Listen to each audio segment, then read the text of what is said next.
በዚህ ዘመን ላይ አብዛኛዎቻችንን እየሸወደን ያለው ነገር ሪሌሽንሺፕ እና ሲቹዌሽንሺፕ ለይቶ አለማየት። የሆኑ ሰዎች በድንገት በሆነ አጋጣሚ እንደየስታተሳቸው ይገናኛሉ።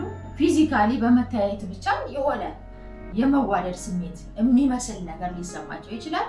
በጣም ቀላል ነው። ዓለም ስልክ ይለዋወጣሉ ኦር ሰምዌር ይገናኛሉ። ዘን ሴክሹዋል የሆነ ሲቹዌሽን ላይ ነው የሚገቡት ማለት ነው። ይሄ ሲቹዌሽንሺፕ ነው። ለዛች ሞመንት ስለተፈላለጉ ብቻ ችለውት ሳያደርጉ፣ ሳይጠናኑ፣ ሳይግባቡ፣ ሳይጫወቱ የሆኑ ነገሮችን ሼር ማድረግ ሳይችሉ ቀጥታ ወደ ፍቅር የሚገቡበት ነገር ከሆነ ሴክሹዋል ላይ ብቻ ፎከስ የሚያደርጉ ከሆነ እዚህ ሲቹዌሽንሺፕ።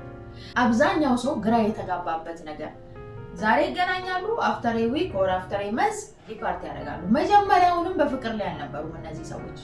ሲቹዌሽኑ ነው እነዚህ አይነት ነገር እንዲፈጥርላቸው ያደረገው።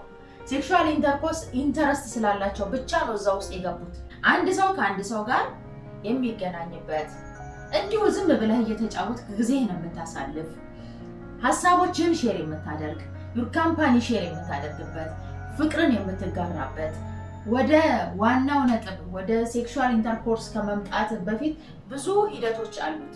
እነዛን ነገሮች ሳይደረጉ እነዛ ነገሮች ሳይከናወኑ ቀጥታ እንደወረደ በአንድ እይታ ወደሆነ ሩም ገብቶ ፍላጎትን ፈጽሞ መውጣት this is a situationship። እንደየስታተሳችን እንደየሌቭላችን እነዚህ ነገሮች ተለምደዋል። አሁን ስፔሻሊ ሴቶቹ የሆነ ነገር ከወንዱ ላይ ካዩ አብረው ይሄዳሉ። ሶ ዴት ይባላል፣ ሾፒንግ ይወጣል፣ የሆነ ነገሮችን ይገዛዛላታል። ግን አምረሽ ነኝ በገዛላት ነገር በይዛ በሄደችው ሾፒንግ ላይ ገዛስታ በሄደችው ኮስሞ ወይም ደግሞ አልባሳት ተጊጣ እንደ አሻንጉሊት ራሷን ቀባብታ ለባብሳ በሚፈልጋት ሰዓት ላይ እዛ ቦታ ላይ ትገኛለች። ሶ በገዛው ገንዘብ ወይም ደግሞ ሾፕ ባደረገበት ማቴሪያል አዜ ማቴሪያል እሷንም ኮንሲደር አድርጓት ለዛ ናይት ይጠቀምባታል ማለት ነው።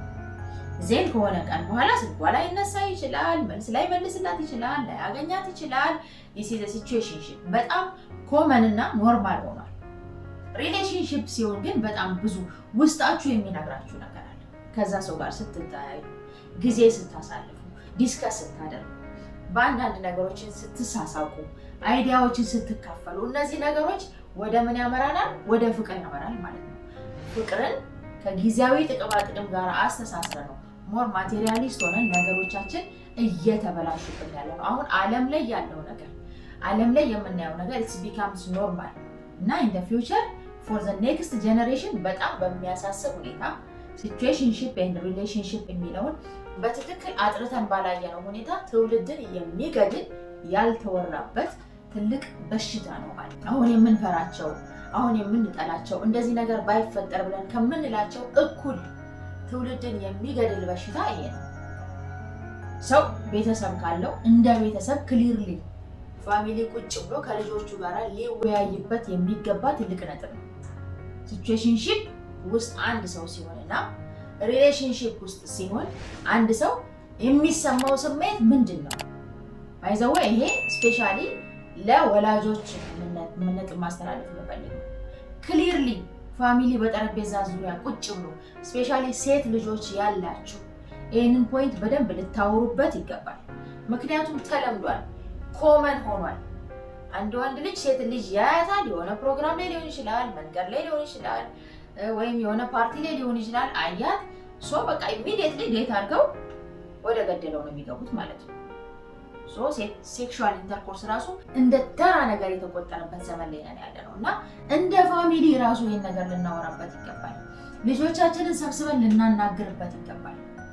አንድ ሰው ዴት ስታደርግ ሴት ልጅ ምን ጥንቃቄዎችን ማድረግ ያለባት፣ በምን ደረጃ ያለ ሰው ነው እሷን በትክክል እንደወደዳት ባይዘው ፋየር ይላል። ይሄ ከ18 እስከ 22 አካባቢ ያሉ ልጆች ከ15 አሁን ፈጣንም ስለሆኑ ከ15 እስከ 22 ያሉ ልጆች በደንብ ሊነገራቸው ቤተሰብ በግልጽ አማርኛ እናት አባት ቁጭ ብሎ ከልጆቹ ጋር ሊያወራበት ይገባል።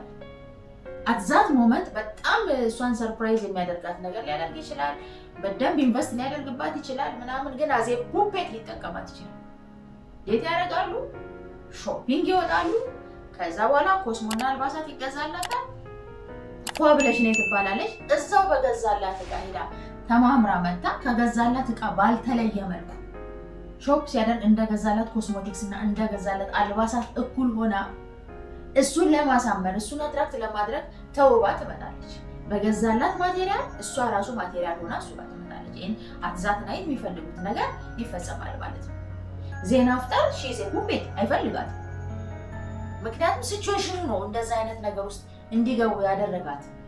ጊዜያዊ ስሜቱ ነው እንጂ የገፋፋት ለሷ የተለየ ቦታ ኖሮት ወይም ደግሞ የእውነት የፍቅር ስሜት ኖሮት አይደለም።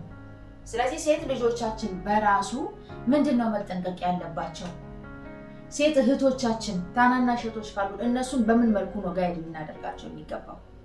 አንድ ወንድ ልጅ ሮማንቲክ ነገር ሲያሳያት ሪሊ አይሁን አትሊስት ሚኒመም ትሩ ታይም ላይፍ የሚያስተምራት ነገር እንዳለ ሆኖ ግን ሚኒመም ምን ነው መጠንቀቅ ያለባት የሚለውን ቤተሰብ በደንብ ሊያወራበት ይገባል። ኮመን ሆኗል። ሪሌሽንሺፕ ከሲቹዌሽንሺፕ መለየት እስኪያቅተን ድረስ ነገሮች ኮመን ሆነዋል። ስፔሻሊ ሜሬጅ ላይ ያሉ ወንዶች፣ ባለትዳር ወንዶች ኮመን አድርገውታል። ሲቹዌሽንሺፕ ነው የሚጠቀሙት። ባለቤቱ አለች ቤት ግን አትዛት ናይት የሆነችን ልጅ አይቷል ሶ በዚህም በዛም ብሎ በመላ ምናምን አድርጎ ያንን ናይት ያድራል። ዘን ከዛ በኋላ ይፈልጋት አሸንጉሊት ናት ማለት ነው። ይሄንን ነገር ትውልድ ሊነቃበት ይገባል። በጣም ትውልድን የሚያስፈራ ኔክስት ጀነሬሽን ሴቶች እንደ ሰው እንዳይቆጠሩ የሚያደርግ ከባድ ነገር ነው። ፍራስትሬሽን አለኝ እኔ ሪሌሽንሺፕ ውስጥ አንድ ሰው ሲገባ እኮ አለ የሆነ ውስጥ ላይ የሚነግር ፊሊንግ አለ። ጊዜ ይወስዳል። በጣም ቺላውት ያደርጋሉ። የሆነ ቦታዎች ይሄዳሉ። ጥሩ የፍቅር ጊዜ ያሳልፋሉ። በጨዋታ በሳቅ ሀሳቦችን በመካፈል ያሉበትን ስታተስ በመነጋገር ያለባቸውን ችግር ሼር በመደራረግ እነዚህን ነገሮች ስሩ ታይም ፕሮሰስ አድርገው ሪሌሽንሺፕ ሲገቡ አትሊስት ፌለሪቲ እንኳን ቢኖር ዛት ማች የፈጠነ እንደ ሲቹዌሽንሺፕ አይሆንም። ሞስት ኦፍ ዘ ታይም ሰክሲድ ያደርጋል ማለት ነው። ይዘን ደግሞ በሲቹዌሽንሺፕ ውስጥ የተገባ ነገር ከሆነ እነዚህ ነገሮች ባለመኖራቸው ትላንትና ኢቭን ወንዱ ልጅ እንኳን ተመችተው ሊቀጥል ቢፈልግ ትላንትና ሴቷ ልጅ ሾፒንግ ወስዶ የሆነ ነገር ኢንቨስት አድርጎ ነው ይዟት ያደረው። ሶ ኔክስት ዴይ ያንን ነገር ማድረግ ካልቻለ ድሮፕ አውት ነው የምታደርገው። ማቴሪያሉ ላይ ነው ፎከስ የምታደርገው ማለት ነው። ሲኖር ትኖራለች፣ ከሌለ አትኖርም በሴቷ በኩል ማለት ነው።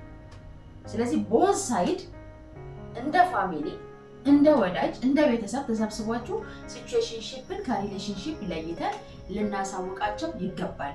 ትውልድን በጣም እየገደለ ያለ ትውልድን በጣም እያጠፋ ያለ ያልተወራለት ከሌሎች ከባባድ በሽታ ብለን ከምንሰጋቸው ትውልድ ገዳይ ከምንላቸው በሽታዎች መሃል አንዱ ይሄ ነውና we have to think of it። ይሄንን እንደማለት በዚህ ቪዲዮ ላይ በደንብ ትኩረት እንድታደርጉልኝ እንደ ቤተሰብ እንደ ትውልድ እንደ ወጣትነትም ይሄንን ነገር ኮንሲደር እንድታደርጉት ከማሰብ ነው። ቪዲዮ ከተመቻችሁ ሼር ማድረግ እንዳይረሳ። ታንኪዩ